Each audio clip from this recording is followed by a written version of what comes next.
아, 이런 말이 아직도 쓰인단 말이에요. 저첩이. 발정 홍준표 의원께서 바른정당을 일컬어 이렇게 표현하셨습니다. 첩이 아무래도 번처라고 우겨본들 첩은 첩일 뿐이다. 정말 대단한 사람 아니야? 진짜 그런 단어를 생각해내는 것 자체가 신기해요, 진짜. 비유가 너무 저질이야. 네. 이 사람의 정신세계가 거기에 머물러 있는 거예요. 있나 보네. 그러니까 그러네. 아, 그럴 수도 있겠다. 늘상 생각이 왔던 건 잠꼬대처럼 문득 떠오른 게 비유를 하긴 해야겠는데. 매일 보던 사람에 대해서 네. 점점 위험해지고 있는 것 같아요.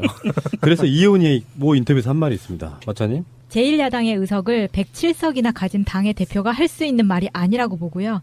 지금이 어느 시대인데 첫 발언이 나오겠습니까? 이건 정말 시대착오적이고 전근대적이고 삐뚤어진 여성관을 보여주는 겁니다. 그분이 자서전에서 돼지 발정제 사건을 일으켰을 때 그때 보여준 잘못된 여성관. 그걸 지금도 그대로 보여주는 분 아니겠습니까? 입에 담을 수도 없는 이런 발언을 하시는 분 정말 정치권에서 사라졌으면 좋겠습니다.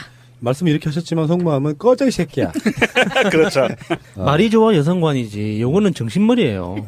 여성관이 없어. 예. 그러니까 이건 정신머리가 없는 거지. 여성관하고 아무 상관이 없는 것 같아요. 이거는. 박근혜 속해 있는 정당 새누리당을 국민들의 준엄한 명령에서 탈당해 나간 사람들이에요. 그것을 첩이라고 부르는 것도 저는 원당치 않고요. 적폐가 똘똘 뭉쳐있는 정당이 처와 첩으로 비교를 하면서 이렇게 표현하는 것 자체는 일단 잘못됐습니다. 예, 아니 우리는 하물며 박근혜한테도 이런 단어를 안 썼거든요. 진짜 박근혜한테도 그러네. 안 썼어요, 우리 이런 예, 단어를. 작은 엄마라고 했나요 그때는? 뭐라고 했지? 최태민의 예. 예, 근데 이 홍준표 이 사람은 정말 나쁜 거고요. 그리고 우리 이 이야기를 듣는 홍길동은 얼마나 마음이 아프겠어요. 길동이가 갑자기 왜? 홍길동 엄마가 본처가 아니었잖아요. 아, 작은 그래서 엄마였지. 아버지를 아버지라 부르지 못하는 그런 안타까움이 있는 그런 사람이었잖아요. 누구처럼. 속담에요. 씨앗을 보면 부처도 돌아왔는다 이런 말이 있어요. 네? 그게 뭐예요? 처음 들어봤죠? 네. 씨앗이 아니고 씨앗이야. 씨앗. 씨앗. 씨앗이 바로 첩이란 뜻이에요. 아. 그런 정도로 이제 오. 그 사람 사이 원초적인 질투 이런 것들에 대한 이야기인데 이런 거를 빗대다가 이렇게 이야기하는 게 홍준표는 왜 가끔씩 우리가 방송 초창기 때 그런 표현 되게 많이 들었거든요. 이제 일부러 좀 폄하하려고 하는 사람들의 뜻도 좀 있었겠지만 어디 술자리에서나 들을 만한 이야기를 뭐 방송으로 한답시고 막 이렇게 조롱하던 것이 생각이 좀 나는데 홍준표야말로 이런 과예요. 고도의 어떤 정치적인 이미지 이런 건 없어.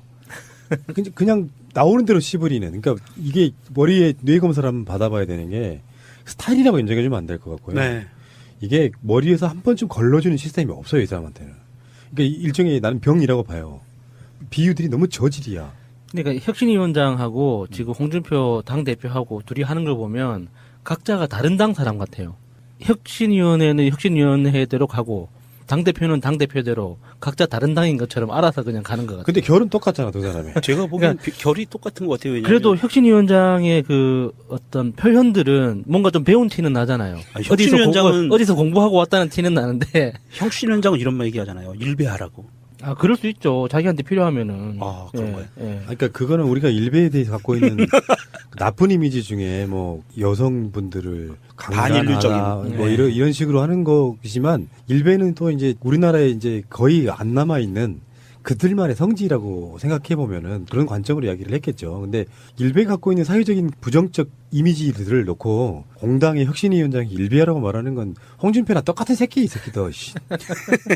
어떻게 그 똥은 똥끼리 모인다고. 잘 모이네요, 걔네들 보면. 그래서 뭐 그 혁신 선언문이라는 걸 발표를 했거든요. 지금 신보수주의를 내세운 혁신 선언문이라는 걸 발표했는데 그거 보고 하태경이 그랬잖아요. 일베당이 신보수면 파리가 세다. 오, 파리가 세다.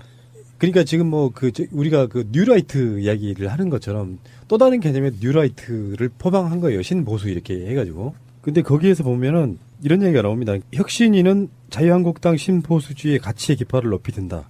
신보수주의 이념에 기초한 혁신을 통해 가치 중심의 정당으로 환골탈퇴해야 한다. 신보수주의의 방향으로는 긍정적인 역사관, 대의제 민주주의, 서민 중심 경제, 글로벌 대한민국 등 네 가지를 들었다. 말은 그럴듯합니다. 근데 결정적으로 지금 이런 비판이 나오고 있어요. 자기들이 아무 일 없었다는 듯이 신보수주의를 표방했지만 과거의 국정농단 사건, 박근혜 탄핵에 대한 자기들의 입장, 친박에 관한 문제, 이것들은 말하지 않은 채 네. 과거에 대한 반성도 없이 어떤 청산도 없이 타이틀만 신보수주의에 기치를 내걸었다. 그래서 지금 진정성 하나 없는 눈 가리고 아웅하기식의 국민 기만술 이렇게 보고 있는 거죠. 이게 기만술이 대단한 게 신보수주의의 방향이라고 설정한 이 네 가지가 저는 섬뜩해요. 긍정적 역사관 이거는 박정희식이거든요. 우리 민족은 위대해. 대한민국은 역사가 위대했어. 이런 표현이거든요. 국뽕 소위 얘기하는 국뽕의 역사관을 갖고 가겠다는 거고요. 대의제 민주주의 촛불 집회에 그 수많은 사람들이 나와서 정치적인 목소리를 내는 것이 두려운 거예요. 그런 것을 원천적으로 차단하는 그러니까 이 사람들의 속뜻을 유추해 본 겁니다. 그래서 완벽한 대의제 민주주의를 원한다는 거고요. 서민 중심 경제는 이건 뭐 하나만한 얘기인데 담배값 갖고 지금 덮어 씌우는 것 같고요. 글로벌 대한민국 얘네들이 이런 거 말할 자격이 있나요? 이 선언문 자체에서 그 문구만으로도 뭔가 좀 눈에 확 거슬리는 것들이 1948년 대한민국 건국이라는 표현이 있어요. 이거 나쁜 놈들. 이거는 지금 현재의 헌법 자체를 정면으로 부정하는 거거든요.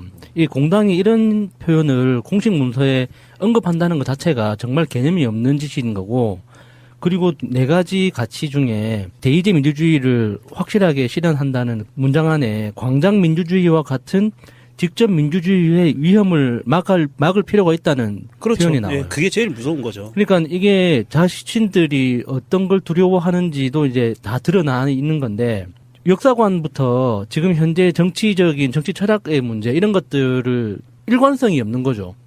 그냥 자기들한테 필요한 거 그냥 다 때려박다 보니까, 그래서 문장으로 만들다 보니까 이런 식으로 나온 것 같은데, 사실은 말은 혁신위원회라고는 하지만 혁신이라는 말 자체가 가죽을 벗겨서 새롭게 만든다는 뜻이잖아요. 그런데 이 사람들은 지금 가죽을 벗기는 게 아니라 옛날 가죽을 가져와서 다시 쓰겠다는 것 같아요. 혁신이 아니죠, 이거는. 그렇죠. 예. 하여튼 어쨌거나 뭐 시작한 거니까 알아서 열심히는 하겠지만, 법적으로 청산할 수 있는 방법은 하나밖에 없다고 생각합니다. 선거로 밀어내는 거죠. 선거로. 그리고 아까 지금 그 직접민주주의와 대의민주주의 이야기했는데, 직접민주주의 하기에는 너무 커져서 대의민주주의라는 궁여지책을 통하는 것이 사실이잖아요. 사실은 어떻게 보면 직접민주주의가 원래 민주주의의 기본 이념인 거지, 그것에 대한 대안으로 나온 게 대의민주주의죠. 요거를 이제 박근혜가 탄핵당한 것 자체에 대한 불만의 표시라고 좀 보는 게 맞겠지만, 할 수 있다면 직접민주주의를 해야죠. 그래서 우리 처첩연대에서는 홍준표의 당대표 사퇴를 촉구합니다. 처첩연대요? 그것도 뭐예요? 방금 만들었어요. 뭐 초와 첩의 연대? 뭔 말이야 이게? 괜찮은데 아니 사이 좋으면 좋죠. 뭐 서로 다름을 인정하고. 첩 이야기가 나와서 그러는데, 조선시대 같은데 늘상 그런 얘기가 나왔다고 하죠. 대신들이나 이런 사람들이 축첩을 하니까. 예. 왕이 이제 좋은 정부, 깨끗한 정부를 표방하기 위해서 대신들한테 뭐 축첩 금지령 이런 거 내리고 막 그러잖아요. 축첩이라든지 이런 것들 지금도 사실 솔직히 말씀드리면 돈 좀 있고 권력 좀 있는 사람들 그런 경우 있을 것으로 우리가 예상해보지 않습니까? 그 증거도 많이 나오고 있어요. 삼성가도 보면 뭐 본 부인의 자녀분들만 있는 건 아니잖아요. 이미 증명되고 있어요. 그렇게 권력 있는 사람들은 그렇게 하고 있다는 거고. 한 가지 재밌는 것 말씀드릴까요? 혹시 그 옛날에 이거 들어보셨어요? 서얼이라고. 예. 서얼. 서얼이 뭐냐면 서자들을 얘기하는 거거든요. 첩이 나오는 자식들. 그렇죠. 본부인이 안에서 낳은 적자가 아닌 사람들을 보고 서얼이라고 그러는데, 서얼이 두 개가 달라요. 그래서 첩을 얻었을 때 이게 신분이 여자가 양인이면 그 밑에서 난 자식은 서고요. 천민의 엄마 밑에서 난 자식은 얼이에요. 그래서 서얼이라고 하는 거고, 홍길동은 얼이에요. 서자가 아니고 얼자. 나는 축 남편 하고 싶은데. 얼. 나이스. 축편. 축편. 들라이르라. 신청받습니다. 면접 언제 봐요? 게시판에 이메일만 써주세요. 자, 트위터 한번 보겠습니다. 체게바라님 트윗인데요. 장인을 영감탱이로 부르는 양반의 당은 일부 다처제를 시행 중인가 봅니다. 표현도 참 저렴하시네요.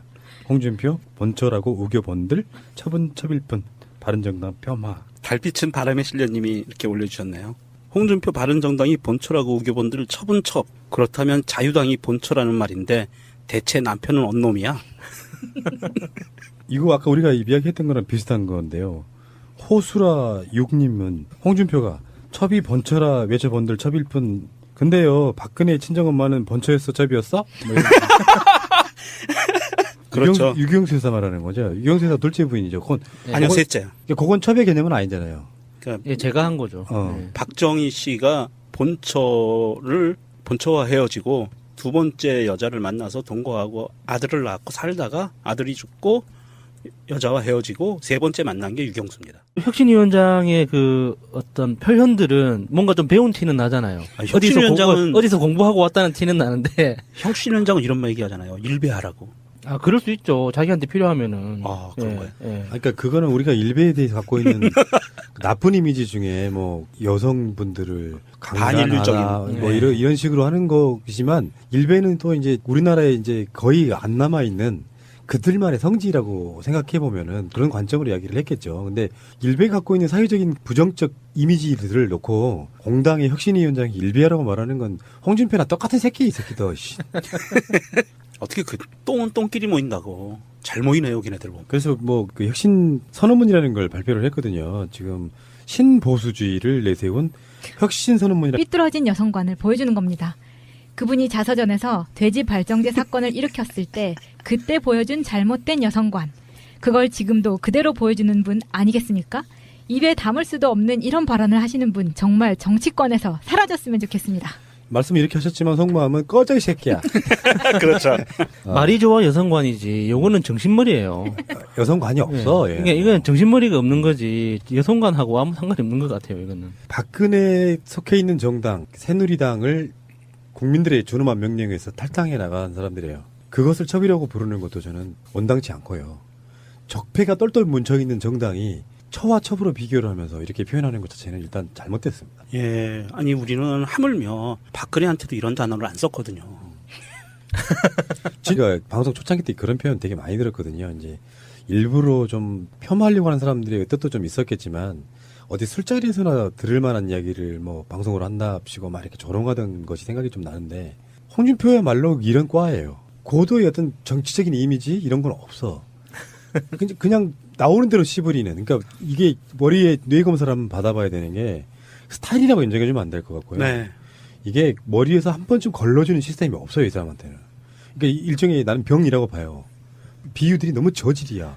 그러니까 혁신위원장하고 지금 홍준표 당대표하고 둘이 하는 걸 보면 각자가 다른 당 사람 같아요.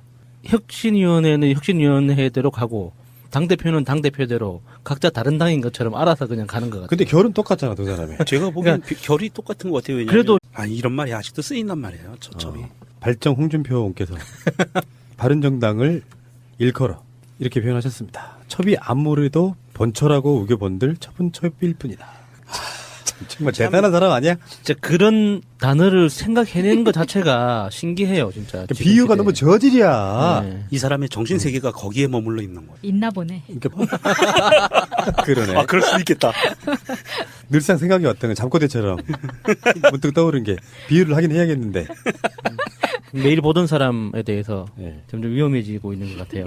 그래서 이혜원이 모 인터뷰에서 한 말이 있습니다. 마차님? 제1야당의 의석을 107석이나 가진 당의 대표가 할 수 있는 말이 아니라고 보고요. 지금이 어느 시대인데 첫 발언이 나오겠습니까?